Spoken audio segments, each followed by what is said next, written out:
After the success of the first in the Dark Alliance series of D&D's Baldur's Gate, it comes to no surprise that Interplay, Black Isle, and Wizards of the Coast wanted a sequel, hence the cliffhanger ending in the first title. A sequel would arrive in 2004.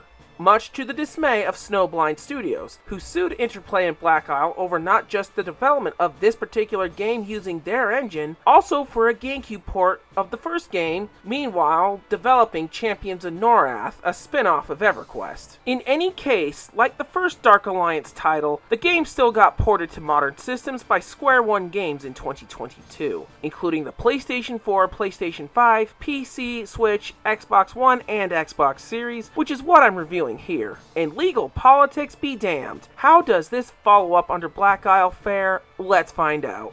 The story starts with answering the cliffhanger from the first game, in which the evil vampire lord, Mordok Sanlanmare, captures the three heroes. Meanwhile, 5 more heroes were arriving to Baldur's Gate, but are interrupted when traders are ambushed by raiders. Taking care of them, they arrive in the aforementioned city and are tasked to help out in the 3 heroes' absence as another Dark Alliance is threatening the city, involving some characters from the prior games such as the treacherous Slavus and Karn? Anyway, once more, we have a solid enough story to make you want to play through, and a decent follow-up for the first Dark Alliance, so no complaints other than an unanswered cliffhanger by the end of this particular title. As for the gameplay, like the prior game, Baldur's Gate Dark Alliance 2 is a dungeon-crawling action RPG that borrows from, like I said, Diablo. Unlike the first game, you now have 5 playable character classes, which range from a Moon Elf Necromancer, a Human Barbarian, a Dwarven Rogue, a Human Cleric, or, my personal choice, a Dark Elf Monk. However, after certain conditions, you unlock 2 more characters,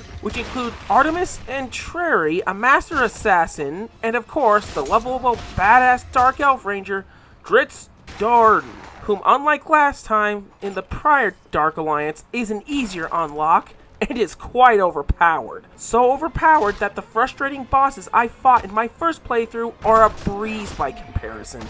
However, unlike the 5 main characters, the 2 unlockable characters are limited with only the weapons they favor, so it limits their gameplay just a little. There is also some tweaks to the formula. Some enemies have more resistances and weaknesses, some others will eat your steel armor and weapons, but a big one is the addition of enchanting weapons and armor, in where, via a pretty hefty fee, with the help of jewels you'll find on your adventures, Bartley the shopkeeper will help you make enchanted weapons like a fire sword. Some characters even have exclusive quests. This is something I noticed when playing as Vidra, the Dark Elf Monk, as it involves some slight political intrigue within our clan of the Dark Elves. Hell, eventually killing a political rival and his associates. Of course, Dritz, despite being a Dark Elf himself, is blocked from this unless he is perhaps Vidra's co-op partner. You'll also have the ability to dual-wield weapons, which to me is always a plus, as dual wielding is just too badass. Of course, you will need the stats for that to serve you well.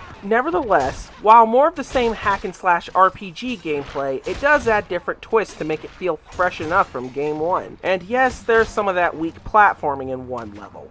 Nowhere near as bad as platforms don't disappear, but the game could still not have them and you'd hardly notice. On to the visuals, and I'll admit it's been a while, but I recall the game looking a bit better than this on the PlayStation 2 when I mainly watched my parents play. Some of the characters look a little less detailed than they did in Game 1. Still, pretty decent looking all things considered, just kinda disappointing to look at. It's also worthy of note that I played this on an Xbox Series X this time, and unlike Dark Alliance 1 Remaster on the prior console, even on the One X, this one has a smoother frame rate, which given that should have happened the first time around for a port for a Gen 6 title. Although for some reason, Quick Resume doesn't work and it ends up crashing the game back to the menu every time. As for the sound, beyond reused effects, with the voice acting sadly, though Jarek is among the extra characters returning, it looks like Interplay couldn't afford John Rhys-Davies to reprise this role this go around.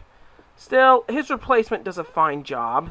In addition, you got a talented lineup of VAs like Gray Delisle and David Kay, who all do a decent job as well. As for the music, as much as I want to praise it, yeah, less spoken, the better. Overall, Baldur's Gate Dark Alliance 2 is still a great game. In some cases, with its more diverse character choices and exclusive quests, is more replayable than any version of the first game. If you can find a decent sale for it, check it out.